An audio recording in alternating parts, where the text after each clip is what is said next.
ఉన్నప్పుడు మన ప్రార్థన ఏం చేస్తాడు? ఆయన ఆలకిస్తాడు. అందుకే దేవుని వాక్యం చెప్తుంది, చదువుదాం దయచేసి. కీర్తన భాగంలో నుంచి 20వ కీర్తన భాగం మొదటి వచనం కానుంచి కొన్ని వచనాలు మనం ధ్యానం చేద్దాము దయచేసి. మీ పరిశుద్ధమైనటువంటి గ్రంథం నుంచి 20వ అధ్యాయము కీర్తనలు మొదటి వచనం కానుంచి మనం ధ్యానం చేద్దాం. ఆపత్కాలమందు యెహోవా నీకు ఉత్తరమిచ్చునుగాక. యాకోబు దేవుని నామము నిన్ను ఉద్ధరించునుగాక. పరిశుద్ధ స్థలముల నుండి ఆయన నీకు సహాయము చేయునుగాక. సియోనులో నుండి నిన్ను ఆదుకొనుగాక. ఆయన నీ నైవేద్యములన్నిటినీ జ్ఞాపకము చేసుకొనుగాక. నీ దహన బలులను అంగీకరించునుగాక. నీ కోరికను సిద్ధింపజేసి నీ ఆలోచన యావత్తును సఫలపరచునుగాక. యెహోవా నీ రక్షణను బట్టి మేము జయోత్సాహము చేయుచున్నాము. మా దేవుని నామాన్ని బట్టి మా ధ్వజం ఎత్తుచున్నాము. నీ ప్రార్థనలన్నీ యెహోవా సఫలపరచునుగాక. యెహోవా తన అభిషిక్తుని రక్షించునని నాకిప్పుడు తెలియను. రక్షణార్థమైన తన దక్షిణ హస్తము బలము చూపును. తన పరిశుద్ధాకాశము నుండి అతనికి ఉత్తరమిచ్చును. కొందరు రథాలను బట్టి, కొందరు గుర్రాలను బట్టి అతిశయపడుదురు. మనమైతే మన దేవుడైన యెహోవా నామాన్ని బట్టి అతిశయపడుదము. దేవుడు ఈ వాక్యము దీవించునుగాక. ఆమేన్. హల్లెలూయా. చిన్న ప్రార్థన చేసుకుందాం మనం. పరిశుద్ధుడా, కృప కలిగిన వాడా, నీకు వందనాలు. ఈ దినాన నీ మాటలు మేము కొద్దిగా సమయం ధ్యానించబోతుండగా మాకు కావలసిన వాక్యాన్ని అందించి మమ్మల్ని బలపరచండి. నీ సిలువు చాటును మరుగుపరచండి. నువ్వే ప్రతి ఒక్కరితోటి మాట్లాడండి. ఎందుకంటే నువ్వు మాట్లాడే దేవుడు గనక ప్రతి వానితోటి మాట్లాడతావు. ఎవరైతే ఆ మాటను స్వీకరించి నీ వాక్యానికి విధేయతరై ఆ మాటలు హృదయంలో దాచుకుంటున్నారో వారి జీవితాన్ని దీవించి ఆస్వాదించండి, వర్ధింపచేయండి. ఈ 2021వ సంవత్సరంలో నూతనమైన ఆశీర్వాదాలు మీ బిడ్డలు చూచే విధముగా, వారి కుటుంబ జీవితంలో వర్ధిల్లే విధముగా, వృద్ధి కలిగే విధముగా మీరే సహాయం చేయమని యేసుక్రీస్తు నామమున ప్రార్థిస్తున్నాము తండ్రి. ఆమేన్. ఆమేన్ చూద్దామా? ఆమేన్. హల్లెలూయా. దయచేసి గమనించారా ప్రియమైనటువంటి దేవుని బిడ్డలారా, దేవుని యొక్క కృపను బట్టి మరి 2021వ సంవత్సరంలో బేతేలు ప్రార్థన మందు మరలా సండే స్కూల్ ప్రారంభించాలని దేవుని యొక్క సంకల్పంతో మరి సండే స్కూల్ కార్యక్రమాన్ని ప్రారంభిస్తున్నాం ఈ వారం నుంచి. దయచేసి గమనించి సాయంత్రము 4 గంటల కాడ నుంచి సండే స్కూల్ కార్యక్రమం ఉంటుంది కనుక మీ చిన్న పిల్లలను తప్పనిసరిగా సండే స్కూల్కి 4 గంటల కదా మీరు పంపించాల్సిందిగా మనం చేస్తున్నాం. Praise the lord. Hallelujah. Sunday school కార్యక్రమానికి ఎన్ని గంటలండి? 4 గంటలకి. అర్థమవుతుందా? 4 గంటల కదా ఈ సండే స్కూల్కి వచ్చేసేసారా. మీకు చక్కని మరి దేవుని యొక్క సంబంధమైనటువంటి పాటలు, దేవుని యొక్క వాక్యాలు, కంఠస్థ వాక్యాలు నేర్పించబడుతుంటాయి. అదేవిధంగా ఆటల పోటీలు ఉంటాయి. తర్వాత కంఠస్థం చేసి చక్కగా అప్పచెప్పేటువంటి వారికి ప్రైజులు ఉంటాయి, గిఫ్ట్స్ ఉంటాయి. ఆటల పోటీలో చక్కగా ఫస్ట్ ప్రైజ్ గెలిచినటువంటి వాళ్ళకి కూడా మంచి మంచి గిఫ్ట్స్ ఉంటాయి. కనుక మీ చిన్నపిల్లలను ఇంటికాడ ఉంచుకోకుండా తప్పనిసరిగా దేవుని మందిరానికి పంపించాలని చెప్పేసి ప్రభు పేట మనం చేస్తున్నాం. ఆమేన్. హల్లెలూయా. చదువుదాం దయచేసి దేవుని యొక్క వాక్య భాగము నుంచి మొదటి వచనం కాడ నుంచి మనం చదువు. ఆపత్కాలమందు, ఎప్పుడు అంటండి? ఆపదలో ఉన్నప్పుడు. ప్రియమైనటువంటి దేవుని బిడ్డ దయచేసి గమనించండి. సమస్యలో మనకు ఉన్నప్పుడు, ఇబ్బందులో ఉన్నప్పుడు మనము ఏం చేస్తూ ఉంటాము? ఆలోచన చేయాలి. ఏదేదో ఎతుకుతూ ఉంటాం, ఏదేదో ఎతికేటువంటి వారముగా ఉంటాం. కానీ దేవుని యొక్క వాక్యం చక్కగా చెప్పబడుతుంది. ఆపత్కాలమందు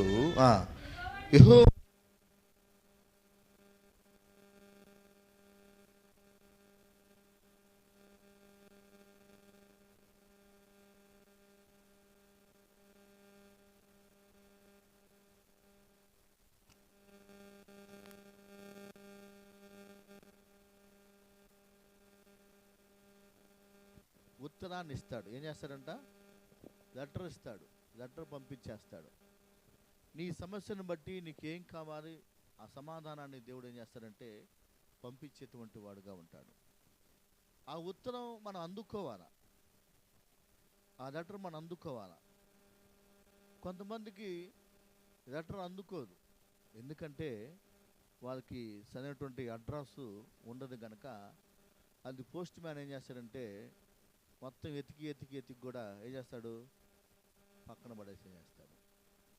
మనం ప్రార్థన చేసినప్పుడు ఉత్తరాన్ని తీసుకొచ్చేటువంటి వారు, జవాబు తీసుకొచ్చేటువంటి దేవదూతలు ఉంటారు. ఎవరు ఉంటారంట? దేవదూతలు ఉంటారు. ఆ దేవదూతలు సరైన విధంగా సమాచారం తీసుకొస్తారు. అయితే ఆ సమాచారము సరైన వ్యక్తి దగ్గరికి వస్తుందా అనేది ఇప్పుడు మనం గమనించాలి. దానియేలు ప్రార్థన చేశాడు. దానియేలు ప్రార్థన చేస్తే దేవుని దూతను పంపించేసేసాడు. ఏం చేశాడంట? దేవుని దూతను పంపించాడు. ఎప్పుడు పంపించాడంటే దానియేలు మోకరించి ప్రార్థన చేసిన ప్రారంభంలోనే ఆ దేవదూత దిగి వచ్చిందంట. దయచేసి గమనించండి. కానీ దానియేలు ప్రార్థన చేసినట్టు 21 రోజుకి సమాచారం అందింది. ఎన్ని రోజుకంట? 21 రోజుకి అందింది. చూడండి, మనం కొన్నిసార్లు ప్రార్థన చేసేటప్పుడు కూడా మనకు వచ్చేటువంటి సమాచారం, ఉత్తరం కూడా ఏమవుతుందంటే కొన్నిసార్లు రేట్ అవుతూ ఉండిద్ది. ఏమవుద్దంట? రేట్ అయిపోద్ది. రేట్ అవ్వగానే మనం ఏం చేస్తామనగానే ఇక మన సొంత ఆలోచన ప్రారంభిస్తాం. ఏం చేస్తాం? మన సొంత ఆలోచనలు చేస్తాం. ఇట్టా చేస్తే బాగుండు కదా, అట్టా చేస్తే బాగుండు కదా అని మనం అనుకుంటా ఉంటాం. దేవుని యొక్క ఉద్దేశం ఏంటి, దేవుని యొక్క చిత్తం ఏంటి అని మనం వేచి ఉండం. వేచి ఉండకుండా దాన్ని బట్టి మన జీవితంలోకి ఏమవుతాయి అంటే సమస్యలు ఇంకా ఎక్కువ అవుతూ ఉంటాయి. మన సొంత నిర్ణయాలు తీసుకొని మనం చేపట్టే ప్రతి ఒక్క పనికి మనకి ఆటంకాలు ఎదురవుతూ ఉంటాయి. దానివలన మన హృదయంలో సంతోషం ఉండదు, దానివలన మన జీవితంలో ఆనందం అనేది ఉండదన్నమాట. అదే నువ్వు దేవుని యొక్క ఆలోచన ప్రకారముగా, దేవుని యొక్క చిత్త ప్రకారముగా నువ్వు కొనసాగినట్టయితే దేవుడు అద్భుతంగా నీకు సహాయం చేస్తాడు. అది నీ జీవితానికి, నీ కుటుంబానికి సంతోషదాయకంగా ఉండిద్ది. ఆమేన్, హల్లెలూయా. కనుక కష్టాలు అందరికి వస్తాయి, రాకుండా ఉండవు. ఈ భూమి మీద ప్రతి మనిషికి కష్టం వస్తుంది. ప్రియమైన దేవుని బిడ్డ, దేవుని నమ్ముకున్న వాడికి కష్టం వచ్చిద్ది, దేవుని నమ్ముకోనోడికి కూడా కష్టం వచ్చిద్ది. అర్థమవుతుందండి? అంటే భూమి మీద ఉన్న ప్రతి మనిషికి కష్టాలు అనేటువంటివి తప్పనిసరిగా వస్తాయి, రాకుండా ఉండవు. నేను దేవుని నమ్ముకున్నాను కదండి, మరి నాకెందుకు ఈ సమస్య అని మీరు అడిగితే దయచేసి గమనించాలా, తప్పనిసరిగా వస్తాయని నేను చెప్తా. రావు అని చెప్పను. ఇంకా దేవుణ్ణి నమ్ముకోకుండా ఉన్న వ్యక్తి కంటే దేవుణ్ణి నమ్ముకున్న వ్యక్తికే ఆపదలు, సమస్యలు, ఆటంకాలు ఎక్కువగా వస్తాయి. ఎందుకు అంటే నువ్వు నిజమైన దేవుణ్ణి ఎరిగి ఆయన బాటలో నడుస్తూ ఉన్నావు గనక నిన్ను ఇబ్బంది పెట్టడానికి అపవాదైనటువంటి సాతాను మిమ్మల్ని ఏం చేస్తుంటాడంటే శోధిస్తూ ఉంటాడు. ఏం చేస్తాడండి? శోధిస్తాడు. యాకోబు రాసిన పత్రిక కనుక మనం చూస్తే అక్కడ అంటాడు, చదువుదాం దయచేసి.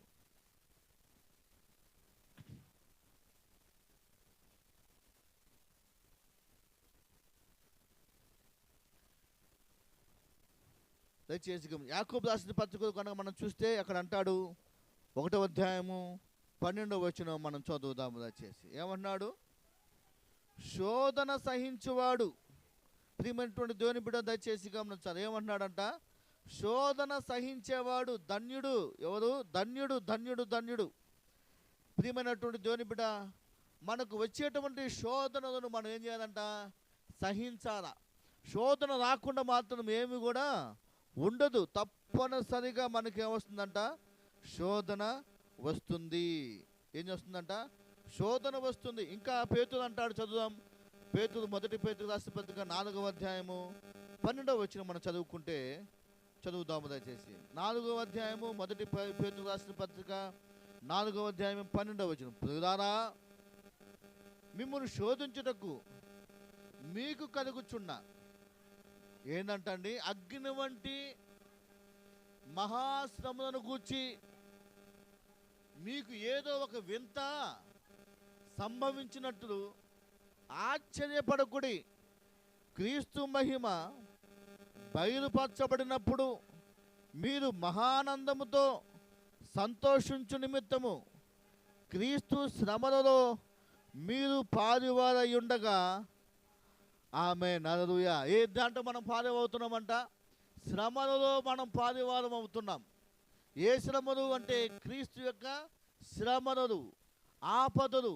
దేవుని బిడ్డ దయచేసి గమనించండి. కనుక ఇటువంటి శోధనలు వస్తున్నాయి, ఈ ఆపదలు వస్తున్నాయి, ఈ ఆటంకాలన్నీ వస్తున్నాయి అనేటువంటిది విధంగా నువ్వు ఆశ్చర్యపడవద్దు. నిన్ను ఇబ్బంది పెట్టి దేవునిలో నుండి నిన్ను పక్కకు నెట్టేయాలని అపవాది నిన్ను ఏం చేస్తుంటాడంటే శోధిస్తూ ఉంటాడు. ఏం చేస్తాడంట? శోధిస్తూ ఉంటాడు. అప్పుడు మనం ఏం చేయాలంటే ఈ శోధన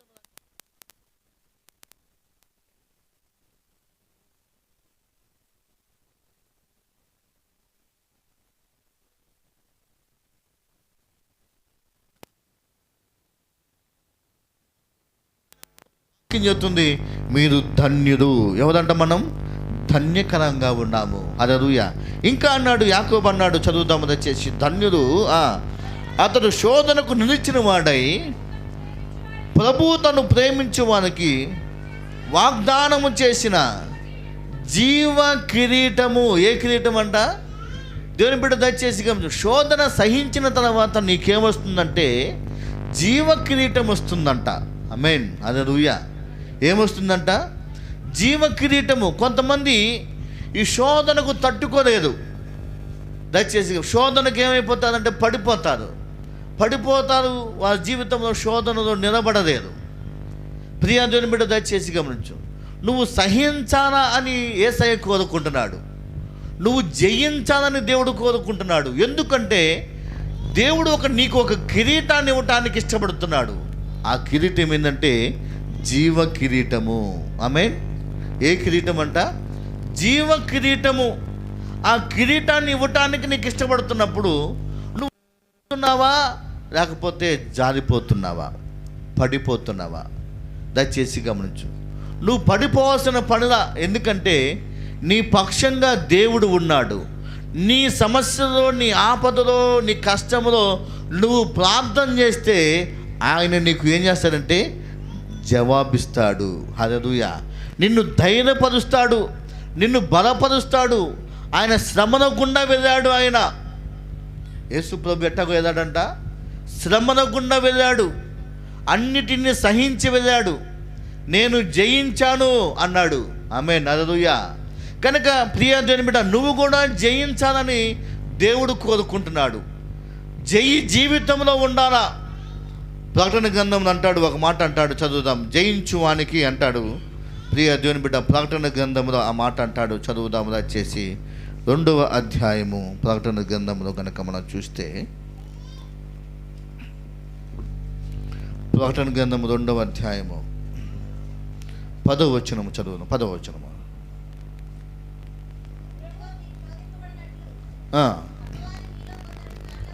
ఏం చేస్తుందంట? మిమ్మల్ని శోధించే విధంగా అపవాది మిమ్మల్ని చెరలో వేయబోచున్నాడు. 10 దినములు శ్రమ కలుగును. ఎప్పుడు వరకు అంటండి? అబ్బా, సావుకు వచ్చిందిరా బాబు. ఎప్పుడు వరకు ఉండాలంట? మరణము వరకు. దేవుని వాక్యం చేస్తుంది, మరణము వరకు. చదువమ్మా. నమ్మకముగా ఉండము, నేను నీకు ఏమిస్తానంటున్నాడు? జీవ కిరీటము. కింద పుట్టవుట్లో అక్కడ ఇచ్చాడు. అక్కడ ఏమిచ్చాడంటే ప్రాణాపాయము వచ్చు వరకు. ఏంటంట? అంటే నీకు ఆపద, నీ ప్రాణం పోయేంత వరకు, ప్రాణాపాయం వచ్చేంత వరకు కూడా నువ్వు ఎట్టకుండానంటే నమ్మకంగా ఉండాలా. ఆపదల్లో, సమస్యల్లో, కష్టాలలో దేవుడు మన పక్షంగా నిలబడతాడు. హల్లెలూయా. నువ్వు సహించగలిగినట్టయితే నీ ఓర్పును చూస్తాడు, నీ సహనాన్ని చూస్తాడు. కొంతమందికి సహనం ఉండదు, కొంతమందికి ఓర్పు ఉండదు. కానీ మనం ఓర్పు కలిగిన వారముగా, సహనము కలిగిన వారముగా ఉండాలని దేవుడు తెలియజేస్తున్నాడు. కానీ ఈ మాటలు ప్రజలకు ఎట్టాకూడదంటే కష్టంగా ఉండిద్ది, బాధగా ఉండిద్ది. ఎంత మట్టికి ఓర్చుకోవాలండి అంటారు. అక్కడ చెబుతుంది మరణం వరకు ఓర్చుకోవాలా అని. నీకు జీవ కిరీటం కావాలా? ఆలోచించు. కావాలా అన్నవారు చేయొద్దండి ఒకసారి. జీవ కిరీటం నాకు కావాలండి. సిగ్గుపడితే దేవుడు అక్కడ ఏం చేస్తాడు తెలుసా? సిగ్గుపడతాడు. అర్థమైందా? ఇక్కడ సిగ్గుపడితే దేవుడు అక్కడ సిగ్గుపడతాడు. కాబట్టి దేవుని సందు నువ్వు నిలబడ్డావు. యేసయ్య ఆకాశం నుండి రాతే పరలోక రాజ్యం నుండి చూస్తున్నాడు. నాకు జీవ కిరీటం కావాలన్న వాళ్ళు ఒక్కసారి గట్టిగా చేయెత్తుదాం మనం. ఆమేన్, హల్లెలూయా. కొంతమంది ఇట్టా చేయెత్తుతున్నారు. ఇట్టా చేయెత్తే నీకు సగమే వచ్చింది. పూర్తిగా ఎత్తారా? ఆమేన్, హల్లెలూయా, హల్లెలూయా. ఏంటి ఇటువైపు ఎత్తనా? కొంతమంది పూర్తిగా ఎత్తారా? ఆమేన్. ఎందుకు అంటున్నావు తెలుసా? మీకు కొద్దిగా ఎక్సర్సైజ్ చేయించడానికి కోసం. ఆమేన్, హల్లెలూయా. నాకు అక్కడ పట్టేసింది, ఇక్కడ పట్టేసింది అంటూ ఉంటుంది కదా, అందుకోసం మీకు కొద్దిగా ఎక్సర్సైజ్ చేయించడం కోసం. ఆమేన్, హల్లెలూయా. కనుక ప్రియ అటువంటి దేవుని బిడ్డ, ఈ చేయెత్తానుగా మరి ఇప్పుడు రెండో చేయెత్తండి. Amen, hallelujah. Praise the lord. ఎత్తారా? చెయ్యి గట్టిగా ఎత్తారా? ఇట్టాగా ఉన్నావు అనుకో పట్టుకుపోతే మీకు. ఇట్టాగా ఎత్తారా? Praise the lord, hallelujah. కనుక జీవ కిరీటం కావాలి మనకి. అయితే ఆ కిరీటం మనకు కావాలంటే కొంత మనం ఏం చేయాలంటే ఓర్చుకోవాలా. ఏం చేయాలంట? ఓర్చుకోవాలా. ఓర్చుకోవాలి వద్దండి? ఓర్చుకోవాలా. కనుక పందెము యొక్క రంగంలో పరిగెత్తేటువంటి వాడు ఆ పందెంలో నియమం ప్రకారం పోరాటం చేస్తాడు. ఏం చేస్తాడంట? ఎందుకంటే కిరీటం పొందుకోవటానికి. ఇప్పుడు దేవుడు నీకు జీవ కిరీటాన్ని ఇవ్వటానికి ఇష్టపడుతున్నాడు. సమస్యలో నుండి వెళ్తున్న నీ జీవితంలో, ఇనకాటం చెందుతున్న నీ జీవితంలో ఆయన నీకు సహాయం చేస్తూ ఒక ఉన్నతమైన కిరీటాన్ని ఇవ్వటానికి ఇష్టపడుతున్నాడు. ఆ కిరీటాన్ని అపవాదనేటువంటి వాడు దోచుకోవడానికి ప్రయత్నం చేస్తున్నాడు. దానిని అపహరించడానికి ప్రయత్నం చేస్తున్నాడు. కాబట్టి నువ్వు ఏం చేయాలంటే దానిని ఎవడు కూడా దోచుకోకుండా నువ్వు గట్టిగా పట్టుకోవాలా. ప్రకటన గ్రంథం 3వ అధ్యాయం 11వ వచనమున అంటాడు, చదువుదాము దయచేసి. ప్రకటన 3వ అధ్యాయం 11లో అంటాడు, చదువుదాము దయచేసి. నేను త్వరగా వస్తున్నా. దయచేసి ఏంటన్నాడు?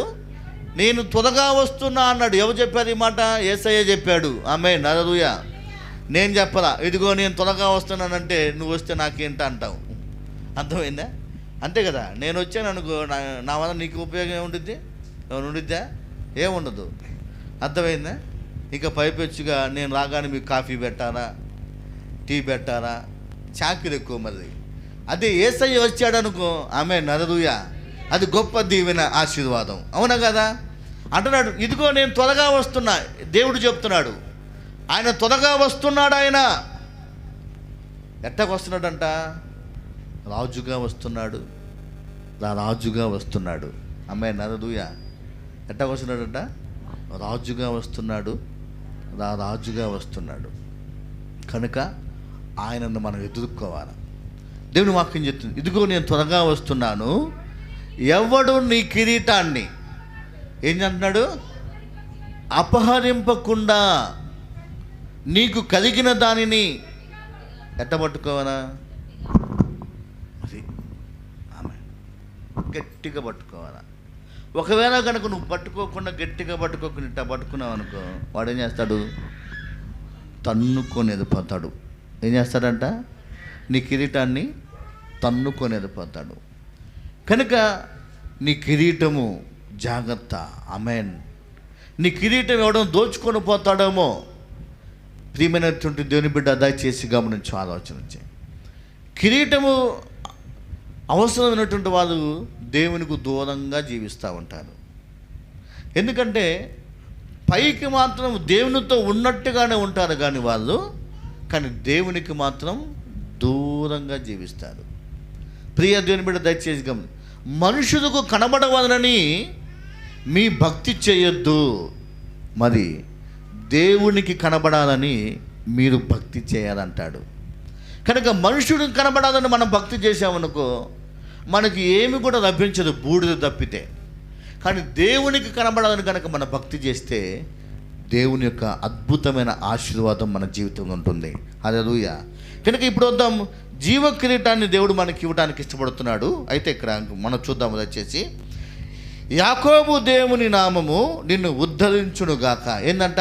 యాకోబు దేవుని నామం మనకి ఉత్తరం ఇచ్చేటువంటి వాడుగా ఉన్నాడు ఆయన. రెండోది ఉద్ధరిస్తాడంట. ఏం చేస్తాడంట? ఉద్ధరిస్తాడు. నీ సమస్యలో, నీ కష్టాలు, నీ ఇబ్బందికరమైన పరిస్థితుల్లో నువ్వు ప్రార్థన చేస్తే నేను ఉన్నాను అంటాడు. ఏమంటాడంట? నేను ఉన్నాను అంటాడు. ప్రియదేవుని బిడ్డ దయచేసి గమనించి ఆలోచన చేయి.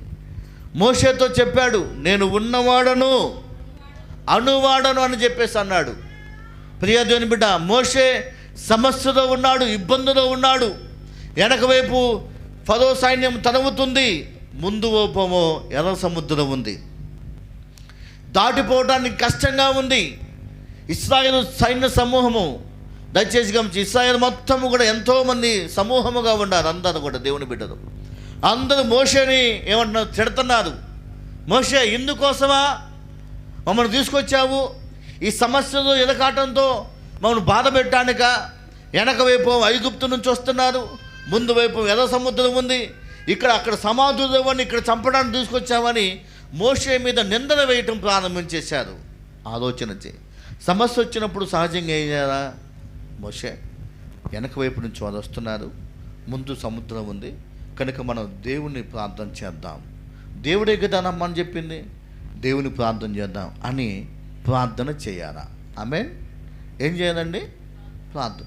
కానీ ప్రార్థన చేసే జనం తక్కువ, ఇక్కడ నిందన మోపే జనం ఎక్కువ. ఆ జాబితాలో నువ్వేమన్నా ఉన్నావేమో చూసుకో ఒకసారి. మనం ఏమన్నా ఉన్నామేమో చూసుకోవాలా. సమస్య వచ్చినప్పుడు ప్రార్థన చేయాలా, అంతేగాని నిందన మోపకూడదు. ప్రియ దేవుని బిడ్డ దయచేసి ఈ సమస్యలో మోషే ఏం చేశాడంటే ప్రార్థన చేస్తున్నాడు. ఏం చేస్తున్నాడంట? ప్రార్థన చేస్తున్నాడు. మోషే సాగిపో అంతే. ఎందుకు ప్రార్థన చేసేది? ఆమేన్. సాగిపో అన్నాడు మోషేతోటి. ఎక్కడ కూడా ప్రార్థన ప్రార్థన చేయన్నాడు. అక్కడ మాత్రము ప్రార్థన ఎందుకు చేస్తున్నావు ఇప్పుడు అన్నాడు. ఆమేన్. హల్లెలూయా. ఏమన్నాడు? ఎందుకు ప్రార్థన? సాగిపో. కొంతమంది సాగిపోయేటప్పుడు సాగిపోదు. దయచేసి గమనించాలా. మనము సాగి వెళ్ళేటప్పుడు దేవుని మీద భారం వేసి, ఏదైతే అది అయిపోయింది అని ఆయన మీద భారం వేసేసి మనము సాగిపోవాలా. ఆమేన్. హల్లెలూయా. అప్పుడు ఆయన నీకు తోడుగా ఉండి నడిపిస్తాడు.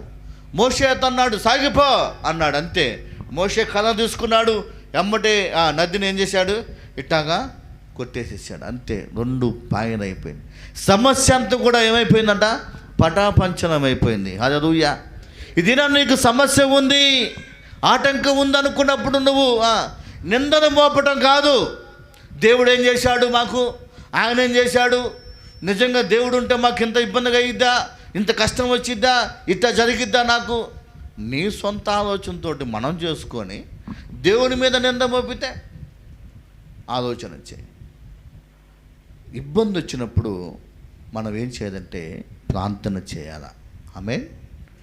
ప్రార్థనకి జవాబు ఆలస్యం అయ్యుద్దామో కానీ ప్రియమైన జవాబు మాత్రం తప్పనిసరిగా వచ్చిద్ది.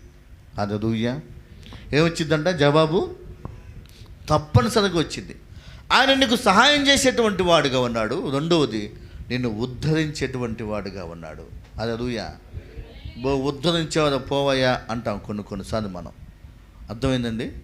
ఏంటంటే ఏదైనా ఇబ్బంది వచ్చినప్పుడు ఆ ఇబ్బందులు ఒక వ్యక్తి వచ్చేసి అట్టా కాదురమ్మా, ఇది ఇట్టా చేయండి, ఇట్టా చేస్తే మంచిది, ఇట్టా చేస్తే మంచిది అని సలహా ఇస్తే అట్టాంటి వాళ్ళని ఏం చేస్తుంది తెలుసా?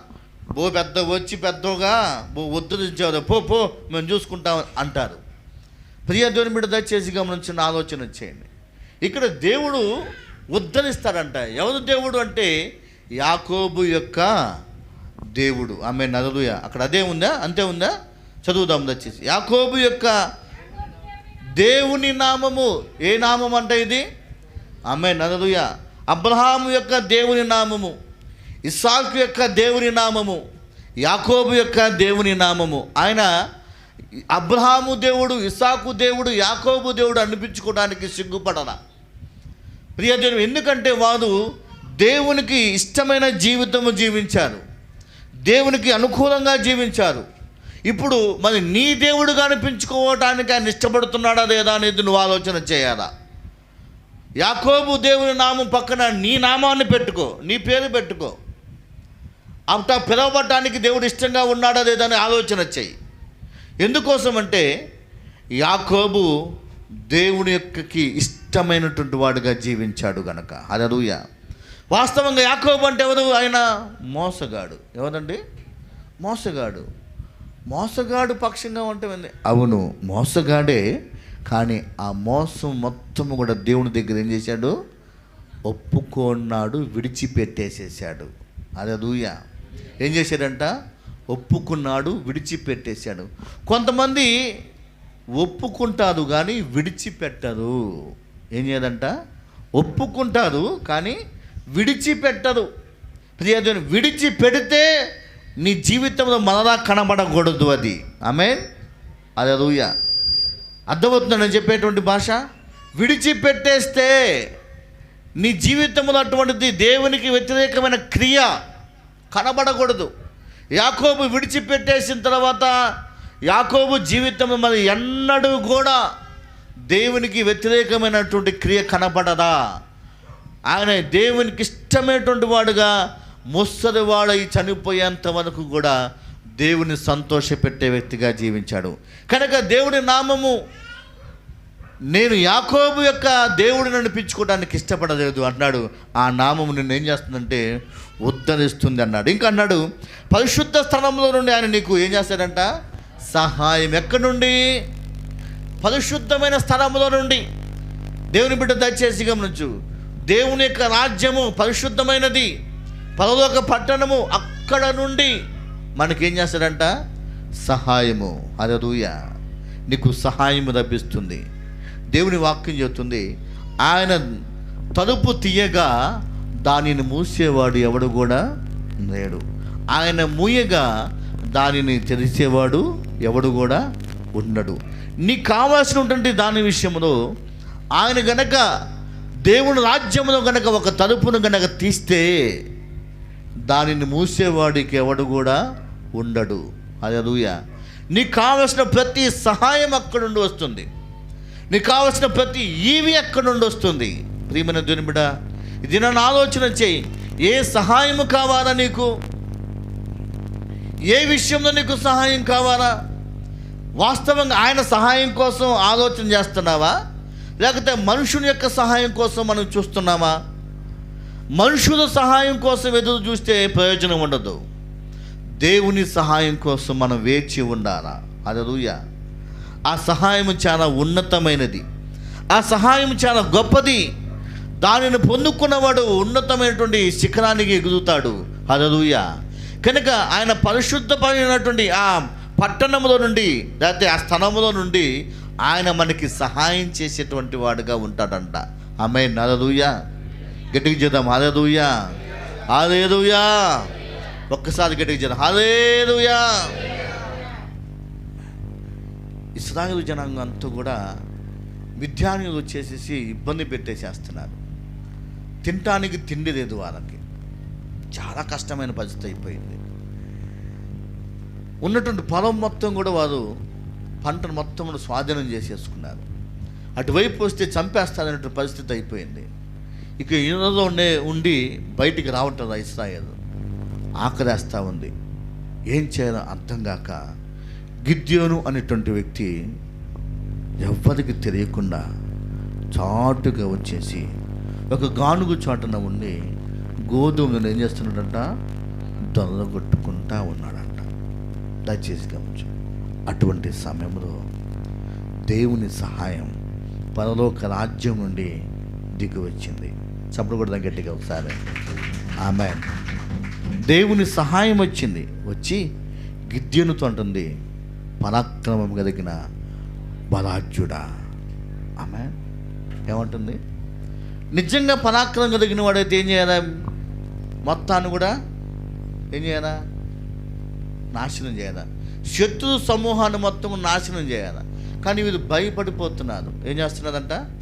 భయపడిపోతున్నారు. భయపడిపోయి అందరూ కూడా దాక్కున్నారు. ఏం చేశారంట? అందరూ దాక్కున్నారు. అయితే గిద్యోను ఒక్కడే ఎదురుపోయి గోధుమను చల్లార్చుకుంటాను. అప్పుడు దేవుని దూత వచ్చి నేను నీకు సహాయం చేస్తా. ఆమేన్, హల్లెలూయా. ప్రియమైనటువంటి దేవుని బిడ్డ, దయచేసి చదువుకుందాం ఆ వాక్య భాగాన్ని ఒక్కసారి మనం చూద్దాం. దయచేసి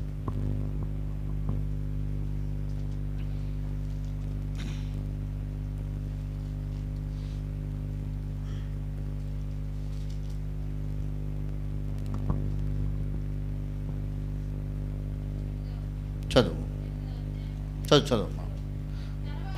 న్యాయాధిపతి గ్రంథము 8వ అధ్యాయము 29 చదువు.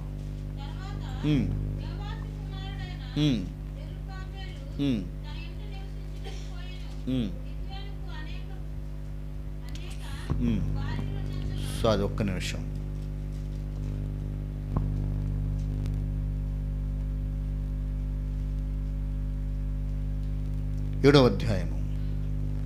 ఏడవ అధ్యాయము ప్రియమైనటువంటి దేవుని బిడ్డ, 7వ అధ్యాయంలోకి వెళ్దాం. ఎందుకంటే టైం లేదు కనుక త్వరగా వెళ్దాం. 6వ అధ్యాయం 12 చదువుకొని 7వ అధ్యాయంకి వద్దాం. 6వ అధ్యాయం 12 వచ్చిన యెహోవా దూత అతనికి కనబడి, పరాక్రమ గల బలాఢ్యుడా, యెహోవా నీకు తోడై ఉన్నాడని అతనితో అనగా, గిద్యోను చిత్తము నా ఏలినవాడా, యెహోవా మాకు తోడై ఉన్నని ఎడల ఇదంతయు మాకేలా సంభవించును? యెహోవా ఐగుప్తు నుండి మమ్మల్ని రప్పించనని చెప్పుచు మా పితరులు మాకు వివరించిన ఆయన అద్భుత కార్యములన్నీ ఏమాయను? యెహోవా మమ్మల్ని విడిచిపెట్టి మిద్యానుల చేతికి మమ్మల్ని అప్పగించనని అతనితో చెప్పెను. ఇదేమనుకుంటున్నారు? ఇంత సమస్య వచ్చేసింది, దేవుడు మాకేడు తోడు అనుకుంటున్నారు. అవును, కొన్నిసార్లు సమస్యలు వచ్చినప్పుడు, ఇబ్బందులు వచ్చినప్పుడు మనం కూడా అనుకుంటాం, దేవుడే తోడుకుంటే నాకెందుకు ఈ సమస్య అనుకుంటాం. గిద్యోనుతో అంటుంది, దేవుని బిడ్డ దయచేసి గమనించండి ఆలోచన. గిద్యోనుతో అంటుంది, యెహోవా నీకు తోడుగా ఉన్నాడు. ఎట్లా ఉన్నాడంట? తోడుగా ఉన్నాడు. కానీ గిద్యోను గ్రహించలేకపోతున్నాడు. ఈ దినాన నువ్వు నేను కూడా గ్రహించలేకపోతున్నాం. దేవుడు మనకు తోడుగా ఉన్నాడు అన్న సంగతి మనం గ్రహించలేక, ఆయన సన్నిధిలో మొదలుపెట్టలేక, ఆయన సన్నిధిలో ప్రార్థన చేయలేక, సహాయం కోసం అటో ఎటో మనం చూస్తున్నామే కానీ దేవుడు సహాయం చేస్తాడు అనేటువంటి ఒక నిశ్చయంతోటి మనము ప్రార్థన చేయలేకపోతున్నాం. ప్రియ దేవుని బిడ్డ, దయచేసి దేవుని యొక్క సన్నిధిలో గిద్యోను అదే విధంగా ఉంటే దేవుని దూత వచ్చి నీ పరలోక రాజ్యం నుండి, ఆమేన్, హల్లెలూయా, పరిశుద్ధ స్థలము నుండి దిగి వచ్చింది సహాయం చేయటానికి. ప్రియ దేవుని బిడ్డ, దయచేసి అద్భుతమైనటువంటి విధానములు మిద్యానీయుల మొత్తాన్ని కూడా ఓడించటానికి దేవుడు ఒక అద్భుతమైనటువంటి ప్రణాళికను ఇచ్చాడు. ఏంటి ప్రణాళికనంటే, ప్రియ దేవుని బిడ్డ దయచేసి గమనించండి, ఎంతోమందిని కాదు 300 మందిని ఎన్నుకున్నాడు. 300 మందిని ఎన్నుకొని, దయచేసి గమనించారా, 300 కొండలు 300 దివిటీలు పట్టుకొని ఇశ్రాయేల్ మొత్తము కూడా, అంటే 300 మంది ఇశ్రాయేల్ మొత్తము కూడా యుద్ధానికి రమ్మన్నాడు. ప్రియ దేవుని బిడ్డ దయచేసి గమనించండి, ఆ దివిటీలను ఆ కొండలు మొత్తం కూడా తీసుకుని పోతున్నది. ఇది దివిటీ అయితే కొండను ఏం చేయమన్నారంటే ఇట్టా మూసేసేయమన్నారు. ఇట్టా మూసేసేయమన్నారు. దగ్గరకు వచ్చిన తర్వాత ఆ కొండని ఇట్టా తీసి ఒకేసారి పగలగొట్టాలా. ఆమేన్, హల్లెలూయా. ఈ విధముగా 3 వైపులుగా వాళ్ళను ఆవరించేసేసారు. 100 మంది రాత్రుల పూట. దేవుని బిడ్డ దయచేసి గమనించండి, వాళ్ళు మొత్తం కూడా ఏం చేశారంటే ఆవరించేసేసారు.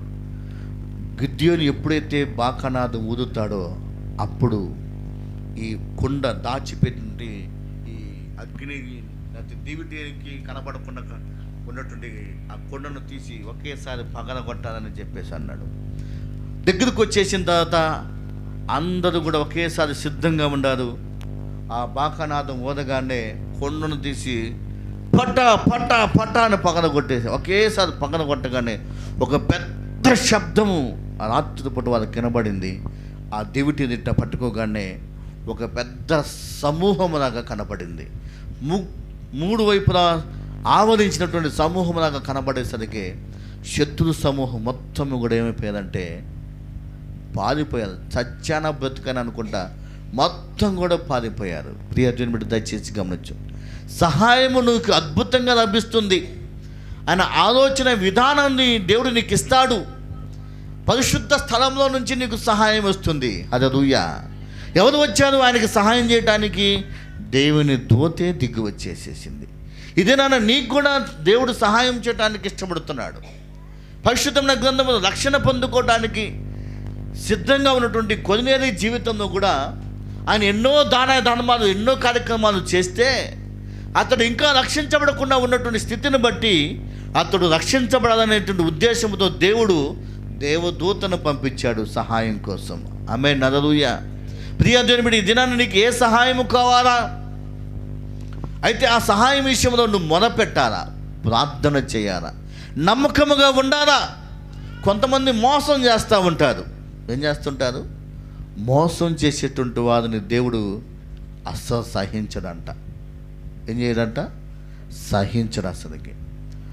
దేవుని వాక్యం చెప్తుంది, మోసగాండ్రు, దొంగలు, వ్యభిచారులు, అవిశ్వాసులు, విగ్రహాధికులు వీరందరూ ఎక్కడుంటారంట? అగ్నిగుండములో ఉంటారని ప్రకటన గ్రంథంలో అంటాడు. ఎక్కడ? అగ్నిగుండంలో ఉంటారంట వీరంతా కూడా. కనుక దేవునికి అసహ్యమైనటువంటి పని నువ్వు చేయవద్దు. అది చేస్తే దేవుడు సహించలేడు. కనుక ఈ దినాన నీకు సహాయం కావాలంటే మోకరించు, ప్రార్థన చేయి, దేవుడు నీకు కృప చూపిస్తాడు. హల్లెలూయా. గిద్యోను జీవితం సహాయం కోసము ప్రియదేవుని బిడ్డ దేవుని మీద ఆధారపడ్డాడు. అద్భుతమైన సహాయముతోటి ఇశ్రాయేలు జనాంగానికి మొత్తం కూడా ఏం చేశాడంటే వారికి విడుదల కలుగు చేశాడు శత్రువు నుండి. వాళ్ళందరూ కూడా ఆ ఆహారం తీసుకొని సంతోషంగా జీవించటానికే వీలుపడింది. ఇదేనా నీ జీవితంలో ఏ సహాయం కావాలో ఆ సహాయం కోసం నువ్వు ప్రార్థన చేయాలా. కొంతమంది ఆరోగ్యం కోసం ప్రార్థన చేయాలా, కొంతమంది ఇంకా వారి కుటుంబ అవసరం కోసం ప్రార్థన చేయాలా, కొంతమంది ఇంకా ఏ కావాలో అది గర్భఫలం కావాలా ఆలోచన చేయి, దేవుడు సహాయం చేస్తాడు. బిడ్డలు మంచిగా ఎదగాలనుకుంటున్నావా? ప్రార్థన చేయి, దేవుడు నీకు సహాయం చేస్తాడు. అది ఏ సహాయమన్నా దేవుడు ఇవ్వను అనేవాడు కాదు, అన్నిటి విషయంలో సహాయం చేస్తాడు. ఇంకా అంటాడు, చదువుదాం దయచేసి 3వ వచనం కనుక మనం చూస్తే, ఆయన నీ నైవేద్యాలన్నీ కూడా జ్ఞాపకము చేసుకొనుగాక, నీ దహన బలులను అంగీకరించునుగాక. దయచేసి నీ కోరికను సిద్ధింపజేసి నీ ఆలోచన యావత్తును సఫలపరుస్తాడు. దేవుని బిడ్డ దయచేసి గమనించాలా. నీ నైవేద్యమును నీ దహన బలులు ఆయన స్వీకరించాలా. ఏం చేయాలంట? అంగీకరించాలా. అంగీకరించాలంటే నువ్వు ఎట్టకుండానంటే దేవుని సన్నిధిలో నిందారహితముగా ఉండాలా, పరిశుద్ధుడుగా ఉండాలా. అపవిత్రమైనటువంటి జీవితముతోటి ఆయనకు అర్పిస్తే ఆయన స్వీకరించడు. అర్థమవుతుందా? నీ క్రియా జీవితము దేవునికి ఇష్టముగా ఉండాలా. నువ్వు అర్పించేటువంటి అర్పణ అది దేవుడు సంతోషంగా స్వీకరించాలా. పరిశుద్ధమైన గ్రంథం 2 వ్యక్తులు దేవునికి అర్పించడానికి తీసుకొచ్చారు. వారిద్దరి పేరు ఏంటంటే కయీను, హేబేరు. దేవుని బిడ్డ దయచేసి గమనించు, కయీను, హేబేరు ఇద్దరు కూడా సొంత అన్నాదమ్ములే. ఎవరంట? సొంత అన్నాదమ్ములే. అయితే వారికి తీసుకొచ్చిన అర్పణ విషయంలో ప్రియ దేవుని బిడ్డ దయచేసి హేబేరు యొక్క అర్పణను దేవుడు ఏం చేశాడంట? స్వీకరించాడు. కయీను యొక్క అర్పణను ఏం చేశాడంట? తృణీకరించేశాడు. కారణం ఏంటి? ఆలోచన చేయండి. ఏంటి కారణం అంటే ప్రియ దేవుని బిడ్డ, హేబేలు తీసుకొచ్చిన అర్పణ శ్రేష్టమైనది. ఎందుకంటే వాళ్ళ అమ్మ వాళ్ళ నాన్న హేబేలుకు కయ్యూనికి కూడా నేర్పించారు. ఏమని నేర్పించారు? ఆలోచన చేయండి. ఏమని నేర్పించుంటారు? దేవునికి శ్రేష్టమైనది ఇవ్వాలి అని వారు నేర్పించారు. ఏదైనా తోటలో వారు తప్పు చేసినప్పుడు, ఎప్పుడు ఏదైనా తోట వాళ్ళు పాపం చేసినప్పుడు వాళ్ళని దేవుడు ఏం చేశాడు? వెదగొట్టేసేసాడు. అయితే వెదగొట్టినటువంటి ఆ ఆదాము అవ్వని దేవుడు ఏం చేశాడంటే ప్రేమించి వారి కోసం ఒక గొర్రెని ఏం చేశాడంట? బలి చేసేసి దాని చర్మాన్ని వస్త్రముగా ఆదాముకి హవ్వకి ఇచ్చాడు. ఆ బలి అర్పించిన దాన్ని బట్టి వారి పాపం ఏమైపోయింది? ఎవరి పాపము? ఆదాము హవ్వ యొక్క పాపం ఏమైపోయిందంట? పరిహరించబడినది. ఆమేన్. గట్టిగా చెప్పకూడదాం, గట్టిగా ఆమేన్. హల్లెలూయా. ఏమైపోయింది? పరిహరించబడింది. కనుక పాపం పరిహరించబడాలా, అప్పుడే దేవుడు స్వీకరిస్తాడు. ఈ విషయాన్ని ఆదాము హవ్వ ఇద్దరు కుమారులకి చెప్పారు. కానీ పాటించిన వాడు ఎవరై అంటే హేబేరే పాటించాడు. ఎవరు పాటించాడంట? హేబేరు పాటించాడు, కయీను పాటించరా. అక్కడ అంటాడు, చూద్దాం ఆది కాండంలో కనుక మనం చూస్తే దేవుడు ఏమంటాడో చూద్దాము దయచేసి. ఆ మాటని మనం గమనిద్దాము దయచేసి.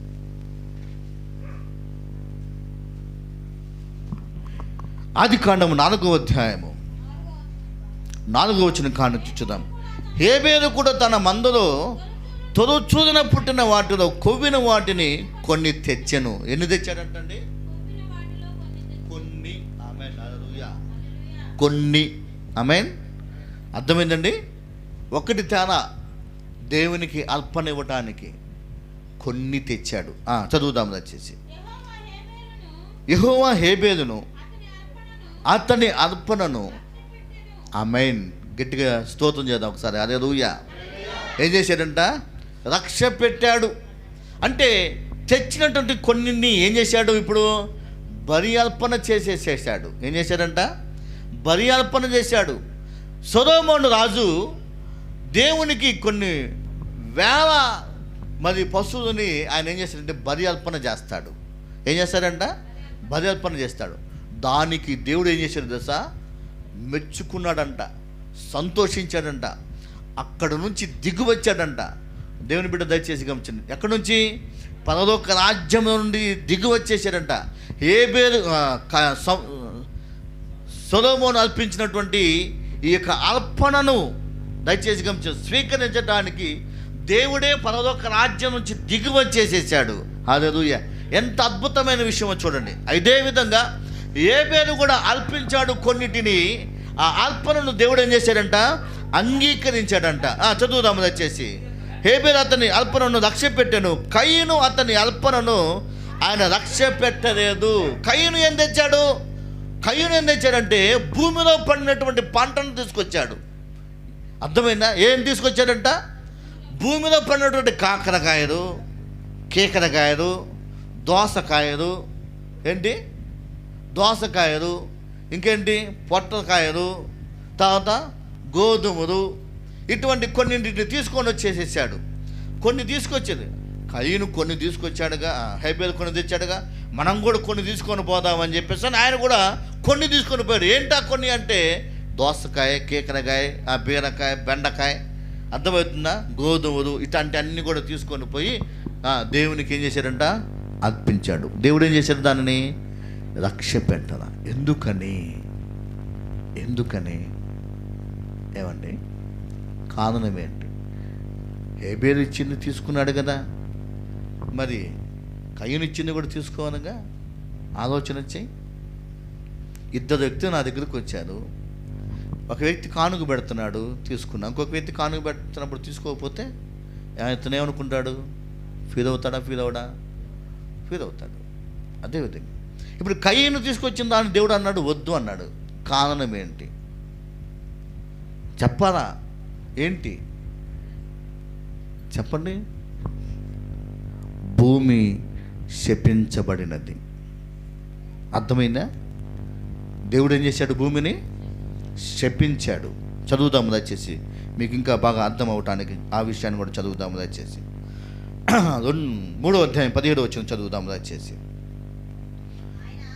ఆయన ఆదాముతో, నీవు నీ భార్య మాట విని తినవద్దని నేను నీకు ఆజ్ఞాపించిన వృక్ష ఫలము తింటివి గనుక నీ నిమిత్తము నేల శపించబడినది. ఏమైందంట? ఏమైంది? శపించబడింది. భూమి శపించబడింది. శపించబడినటువంటి దానిలో నుంచి ఎవరు తెచ్చారు? ఇప్పుడు కయీను తీసుకొచ్చాడు. అర్థమవుతుందా మీకు? శపించబడిన దాంట్లో నుంచి, పంటల నుంచి దేవునికి తీసుకొచ్చి ఇచ్చాడు కయీను.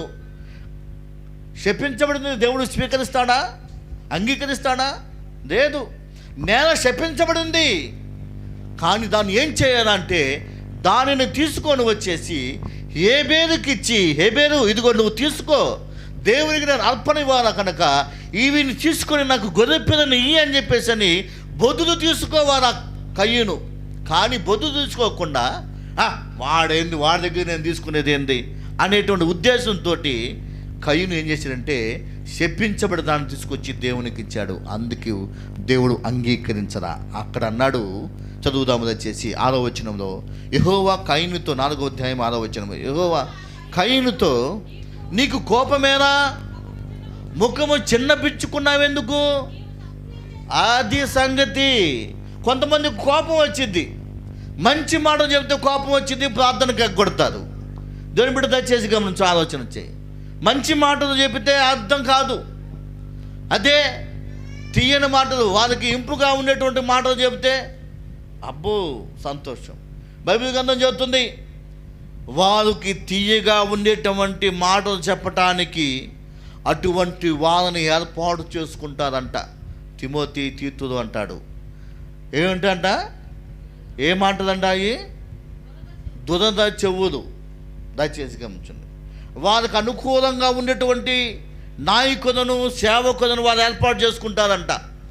ఎందుకు? ఇది వాళ్ళు గద్దించరు, వారు హెచ్చరించరు, వారు సరి చేయరు.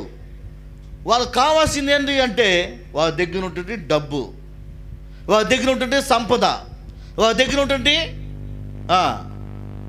కావాల్సినటువంటిని తీసుకుంటారు, వారికి ఇంపుగా ఉండే మాటలు చెప్తారు. దానివల్ల నష్టపోయేది ఎవరు అంటే, ప్రియ దేవుని బిడ్డ దయచేసి గమనించు, బోధించినటువంటి ఇంపుగా మాటలు చెప్పిన వాడు నష్టపోడు, కానీ ఏర్పాటు చేసుకున్నవాడు నష్టపోతారు. రేపొద్దున దేవుని రాజ్యానికి దూరం అయిపోతారు. ప్రియమైన దేవుని బిడ్డ దయచేసి గమనించు, ఆలోచన చేయి. ఖచ్చితమైన వాక్యం, దేవుని వాక్యము, నిన్ను సరి చేసేటువంటి వాక్యము, ఆ వాక్యము దగ్గరికి వచ్చినప్పుడు నువ్వు సరి చేయబడతావు. గనక రేపొద్దున నువ్వు దేవుడి రాజ్యంలో నిలబడతావు, దేవుడి రాజ్యము స్థిరంగా సంతోషంగా ఉంటావు. ఇప్పుడు ఈ మాట చెప్పామని నిన్ను కోపం తెచ్చుకుంటే, ఈ మాట తెచ్చామని రోషం తెచ్చుకుంటే నష్టపోయేది ఎవరు? కోపమేలా నీకు? దేవుడు అంటున్నాడు, కోపం ఎందుకు నీకు? నీ క్రియలు సరిగ్గా ఉన్నట్టయితే, నీ జీవితం సరిగ్గా ఉన్నట్టయితే నీ అర్పణను కూడా దేవుడు అంగీకరిస్తాడుగా. నేనంటదా, దేవుడు అంటున్నాడు ఆ మాట. ఆ ఒక్క వచనం చదువు. నువ్వు సత్క్రియ చేసిన ఎడలా ఆమేన్ ఏమెత్తుకోవు? తల ఎత్తుకుంటావు. సత్క్రియ చేయని ఎడలా ఏముండిద్దంట?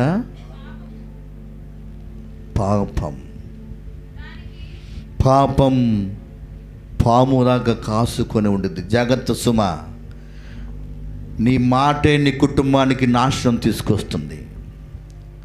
నీ ప్రవర్తనే నీ బిడ్డల మీదకి శాపాన్ని తీసుకొస్తుంది.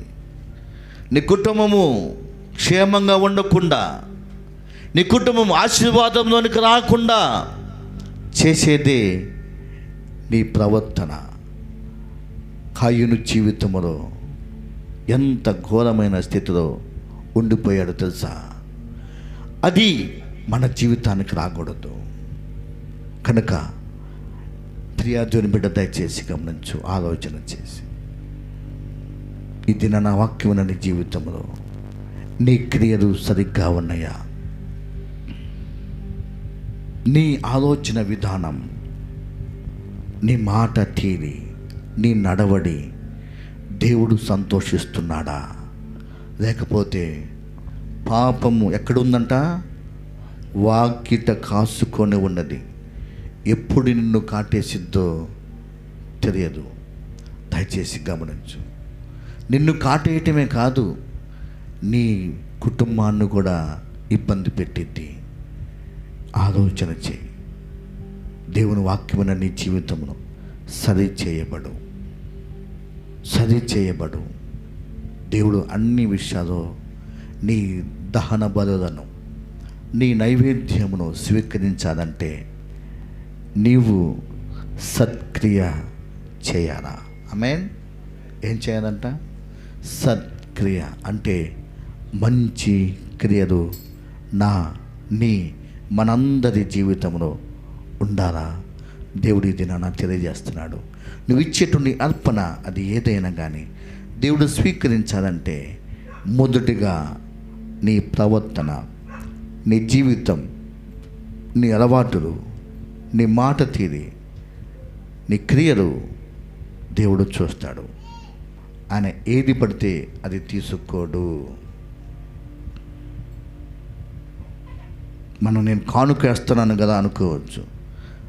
ఆయన అడుక్కునేవాడు కాదు. కానుక ఎందుకు వేస్తున్నామో తెలుసా? మనము దీవించబడాలని మన ఆశతో మనం వేస్తున్నాం.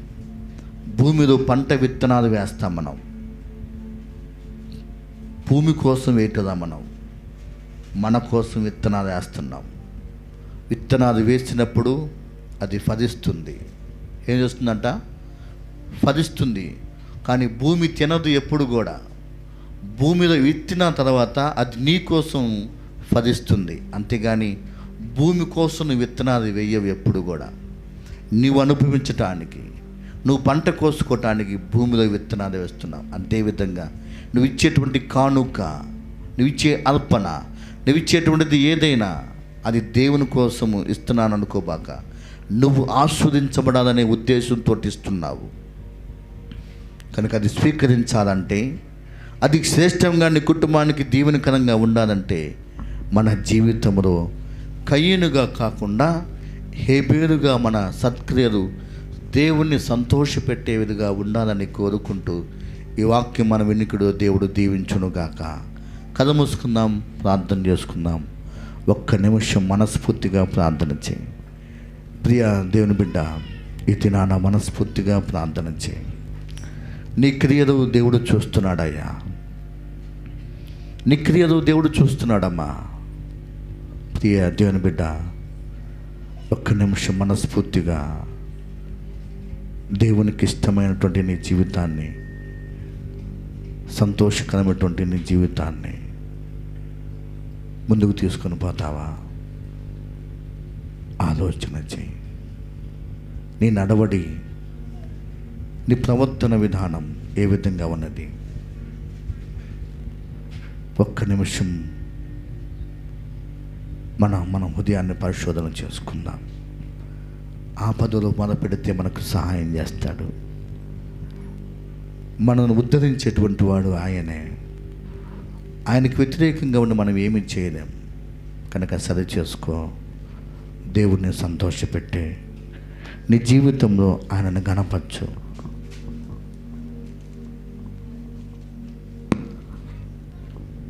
ఒక్క నిమిషం మనస్ఫూర్తిగా ప్రార్థన చేసి ప్రభు యొక్క బలలో చేయటానికి నిన్ను నీవుగా ఒకసారి చదివి చేసుకో. దేవునికి ఇష్టమైనటువంటి విధానంలో ప్రభు యొక్క బలలో చేయటానికి ఒక్క నిమిషం మనస్ఫూర్తిగా ప్రార్థన చేయి. చిన్న ప్రార్థన నేను చేయబోతున్నా. పరిశుద్ధుడైన గొప్ప తండ్రి, జీవము కలిగిన యేసయ్యా, నీకు వందనాలు. ఇదేనా నాన్న, నీ వాక్యంతో మాతో మాట్లాడినందుకు వందనాలు. మా విధానం, నా జీవిత నడవడి నిన్ను సంతోషపెట్టే విధంగా ఉండటానికి సహాయం దయచేయండి. నిన్ను గణపరిచే విధంగా ఉంటకు సహాయం దయచేయండి. మా ప్రవర్తన అంతటను కూడా నీకు వ్యతిరేకంగా ఉంటే మార్చుకుంటున్నాం ప్రభా, సరి చేయండి. మా ఆపదలో, మా కష్టంలో మాకు తోడుగా ఉండి మాకు సహాయం చేసేటువంటి నీ వైపు మేము చూస్తున్నాం. నీ సహాయము కోసం పరిశుద్ధ స్థలముల నుండి మాకు సహాయము దయచేయండి. మీ బిడ్డలు ఏ అవసరత కలిగి ఉన్నారో ప్రతి అవసరాన్ని మీరు తీర్చండి. ప్రతి కుటుంబంలో అద్భుతాలు చేయండి. ఆశ్చర్యమైనటువంటి కార్యాలు చేయండి. మీకే మహిమ తెచ్చుకోమని, ఈ చిన్న ప్రార్థన నీ పాద సందుకు చేర్చుకోమని యేసునామమున ప్రార్థిస్తున్నాము తండ్రి. ఆమేన్. అదేవిధంగా కథ మూసుకునే ఉందాం. ఎవరు అటు ఇటు చూడవద్దు దయచేసి. పరిశుద్ధమైనటువంటి బలలో చేయవేయటానికి ముందుగా